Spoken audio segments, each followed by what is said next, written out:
for him to step aside. We must keep on with the NATO mission and bring him to justice. I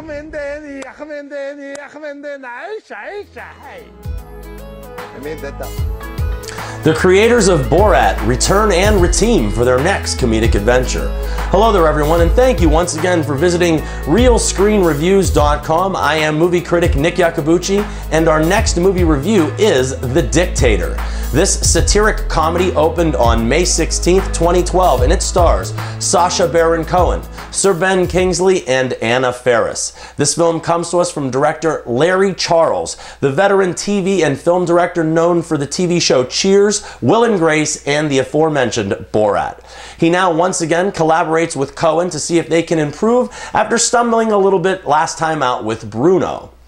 Well, this tale tells of a bizarre and ruthless dictator of an oil-rich African nation, and when anyone even remotely disagrees with them, they run the risk of being beheaded. This world leader is then called upon by the United Nations to travel to America and address the unease that is being caused by his nuclear program.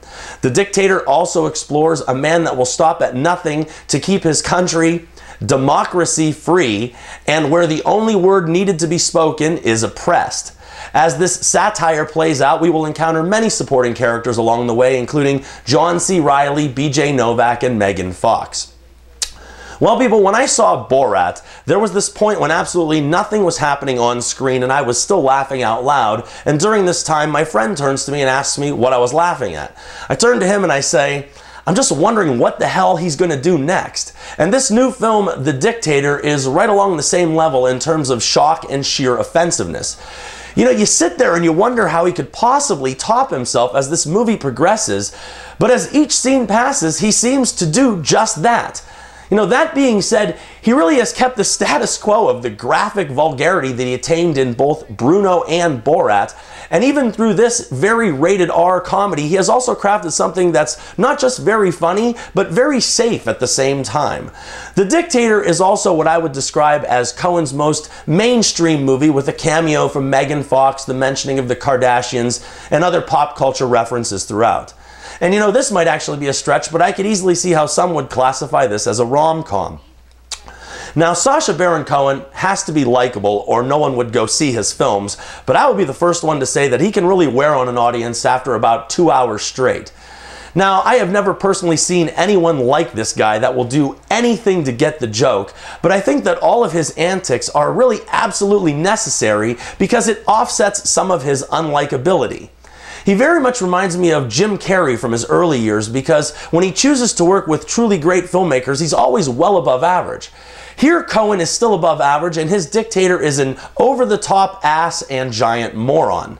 In my opinion, what makes The Dictator so funny is that he doesn't even realize what an idiot he actually is, which is funny in itself, and some of his most outrageous lines are actually and completely founded in the truth.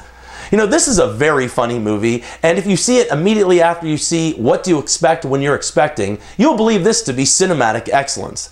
The Dictator is relentless in its pursuit to be disgusting and vulgar, but at the same time, it gives us a great political satire. With his thoughts and beliefs about feminism, social structure, and basic political correctness, this guy will have you laughing out loud. Also, he's just a little lighter than he was with the character of Borat, and I think that kind of good nature, if you want to call it good nature, I think connects with the audience a little bit more. This brings me to director Larry Charles and to the film technically. Now, it's almost difficult to critique this film because it's just so basic the way that it's put together. It's a straightforward comedy that never even tries to be flashy or anything else. Now, even though they don't add anything new here, what they do is make use of great writing and comedic timing. He doesn't even try to hide the lead or contain his outrageous behavior, and after 3 films together, I would think that he would have known completely what he was getting into in the first place. The biggest compliment that I can pay this director is how he assembles the finished product. Mr. Charles must have to sift through hours upon hours upon hours of this comedic over-the-top vulgarity and then have to splice it all together into the small, neat 90-minute package, and he does a great job doing it. Now, there were just a few things, and the first one might be just me, but it's really like when I watch Sacha Baron Cohen, he's trying to outdo Borat. You know, sometimes I just get the impression that he just wants to top his last success, and heck, I guess you really can't fault someone for trying to do better, but it's still like he's just trying to one-up himself. Next, the film never tackles any kind of subject matter at all. I mean, it doesn't really need to. It doesn't even try to take on any kind of conflict, but instead it serves up traditional and stereotypical characters in a very funny and ridiculous situations all throughout this film. Lastly, I love the sex jokes, but I could have done without some of the graphic nudity. At right around 90 minutes, if The Dictator was any longer, then I think it really would have started to outgrow its welcomeness. This is a film that at almost every turn will try to get someone to get up and walk out of the theater, but chances are that will not happen because the fun in this movie definitely outweighs the offense. Cohen is a master comedian, and at this point in his career, he's one of the best making movies. His determination to bring humor to the most unfunny situations is a testament to his resolve, but he's such a genius, he usually pulls it off every time. Through most of The Dictator, you'll be smiling when you're not laughing out loud, and as long as you're not an old fuddy-duddy, I think that you'll have a great time with this one. Nick's Real Screen Review is an extremely favorable, but just shy of perfect, 3 1/2 stars out of 4, and that's for the very offensive, but yet very funny, The Dictator.